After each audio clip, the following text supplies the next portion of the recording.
Hello and welcome दोस्तों।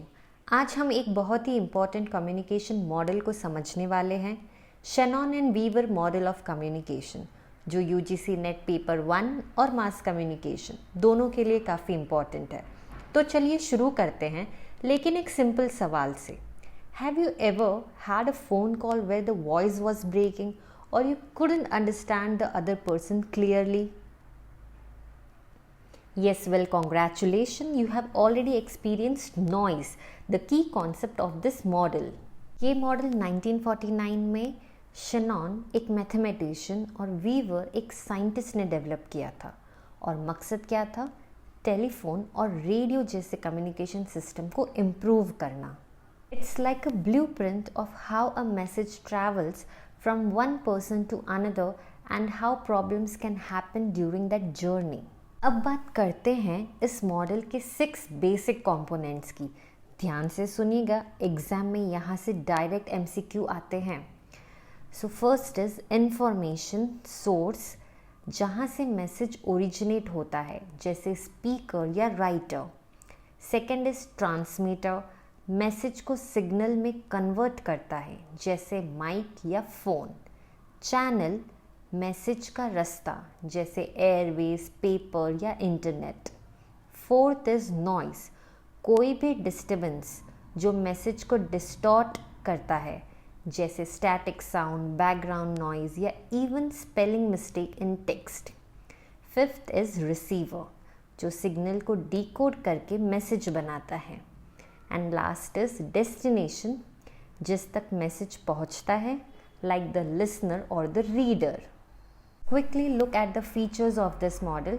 ये model one way communication को दिखाता है। It's mechanical and technical, but no emotions and no context. और सबसे इम्पॉर्टेंट, फीडबैक ही नहीं है इसमें।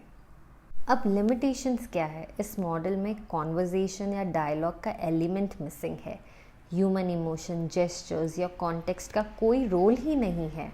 तो अगर आप सोच रहे हैं कि कम्युनिकेशन तो 2 वे होता है, तो बिल्कुल सही सोच रहे हैं। शेनॉन वीवर ने सिर्फ मैसेज भेजने की बात की है, सुनने या रिप्लाई करने की नहीं। तो friends, let us understand with this a simple example. Imagine you as an information source want to wish your friend happy birthday. You send a voice message using your phone as a transmitter. The message goes via the internet, that is the channel, but due to poor network, your friend hears happy day noise. So your friend, a receiver, tries to understand and finally realizes you are wishing him, and finally he, the destination, receives the full emotions. तो देखा, communication तो हो गया, लेकिन बीच में जो शोर था वही शेनॉन एंड वीवर का मेन कंसर्न था। आप सोच रहे होंगे कि नेट एग्ज़ाम में ये कैसे आता है, तो नोट कर लीजिए। पेपर 1 में ये मॉडल आता है under barriers to communication, and when we talk about paper 2 mass communication में ये आता है under communication theories. So the practice question for the day: in Shannon and Weaver's model, what does noise refer to? Option A, enhancing the message. Option B, encoding the message. Option C, distorting the message. Option D, delivering feedback. So the correct answer is distorting the message.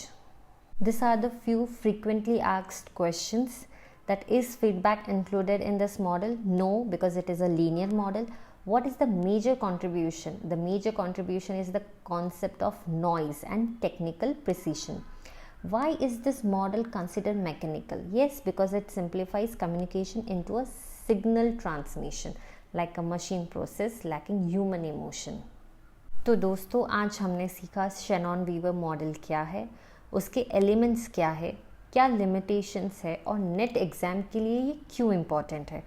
अगर आपको ये explanation helpful लगा तो like, share और subscribe ज़रूर करें, and let me know in the comments, should we do a comparison with Berlo's SMCR model next. Thank you for watching, and remember, good communication is not just about sending the message, but also making sure it is understood.